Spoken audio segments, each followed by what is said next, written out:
nirvana. He was like a man who, in a dream, builds a raft to cross over a big river and who feels sick because his arms are tired. In the middle of the stream, he wakes up out of his dream and says to himself, "Why do I imagine there is a river and that I must cross it?" And at once his worries have disappeared. In the same way, the Bodhisattva, having reached the seventh bhumi, acquired acceptance of the teaching of known arising. The course of his mind stopped and he wanted to enter into nirvana. When Sakyamuni was at this stage, the Buddhas of the 10 directions emitted rays that illumined the Bodhisattva's body, and with their hands caressing his head, they said to him, "O son of good family, do not make that decision. Remember your previous vow, which was to save beings. Without any doubt, you know emptiness, but beings are not liberated nevertheless. You must again gather the qualities necessary, convert them. Do not enter into nirvana. You have not yet acquired the golden-colored body or the 32 major marks or the 80 minor marks or the immense rays or the 32 acts producing the marks. You have just attained the dharma relating to non-production. Do not rejoice too much." Then, hearing the encouragement of the Buddhas, the Bodhisattva returned to his first decision, practiced the 6 virtues and set himself to save beings. Such was the help that he received from the Buddhas when he reached Buddhahood. Moreover, when the Buddha had attained enlightenment, he had this thought: "This dharma is very profound. Beings are stupid and of little merit. What can I do, I who have also been born into the world of the 5 poisons?" Having had this thought, he said to himself, "Within this single dharma, I will make 3 parts, and these parts will be the 3 vehicles by means of which I will save beings." When he had thought thus, the Buddhas of the 10 directions caused rays to appear and they congratulated him, saying, "Good, good. When we were in the world of the 5 poisons, we too divided the single dharma into 3 parts to save beings."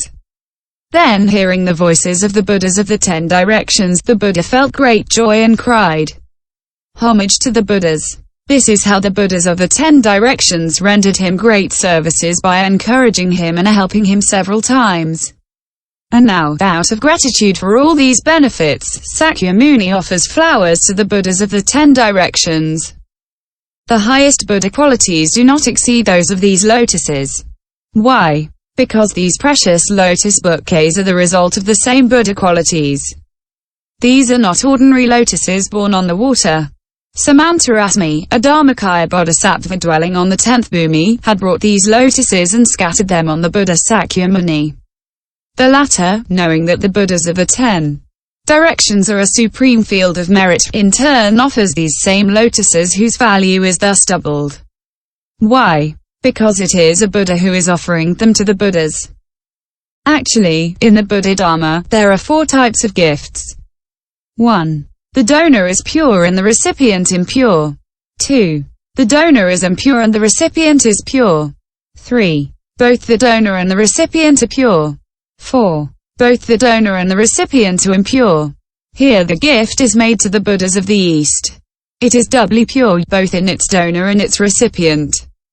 Its merit is very great. This is why Sakyamuni offers flowers to the Buddhas of the 10 directions. Question. But the noble individuals who make such meritorious gifts will receive no reward because they will not be reborn. Why do you say that the merit of this gift is very great? Answer. Although there is no one to enjoy this merit, it is great in itself.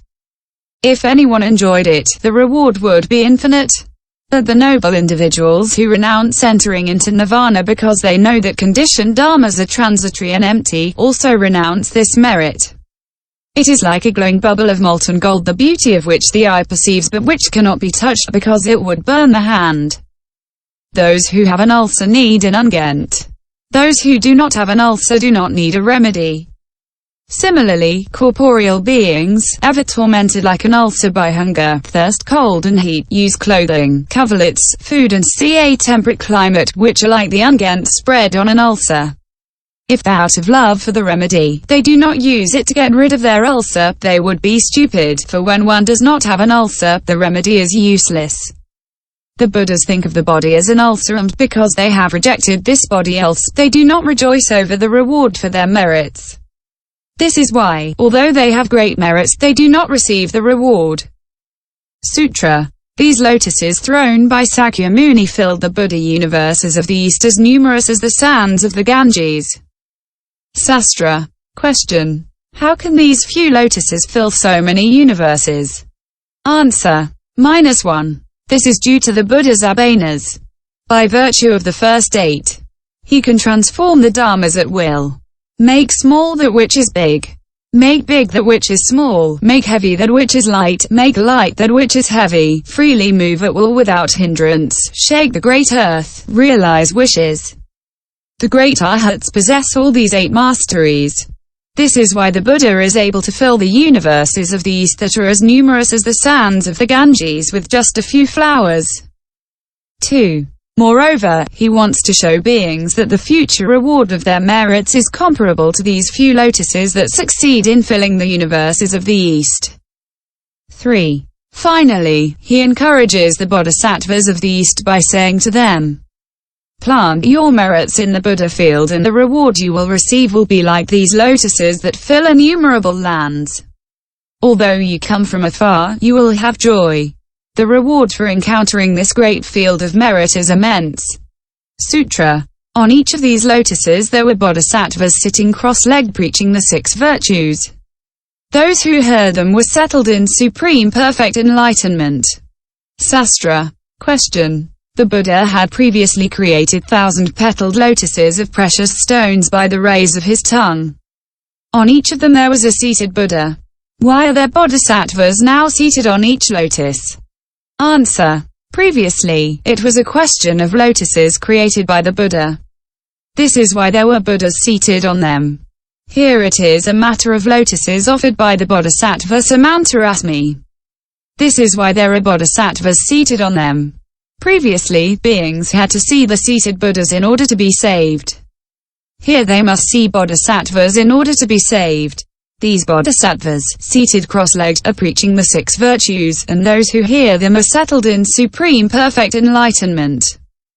Sutra. These monastic and lay bodhisattvas, youths and maidens bow their heads down to the feet of the Buddha Sakya Muni.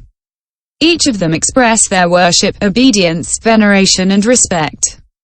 These bodhisattvas, monastic and lay, youths and maidens, one after another, by the power of their root of good and their merits pay homage to Shakyamuni, Buddha, Arhat, Samyak Sambuddha.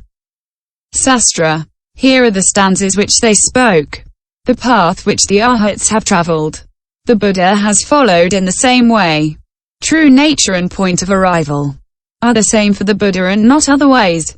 The Aryas speak the truth. The Buddha also speaks the truth. This is why the Buddha is given the epithet of Tathagata, speaking the truth. With patience as breastplate, his mind is firm. With exertion as bow, his strength is bent like the bow with the sharp arrow of his wisdom.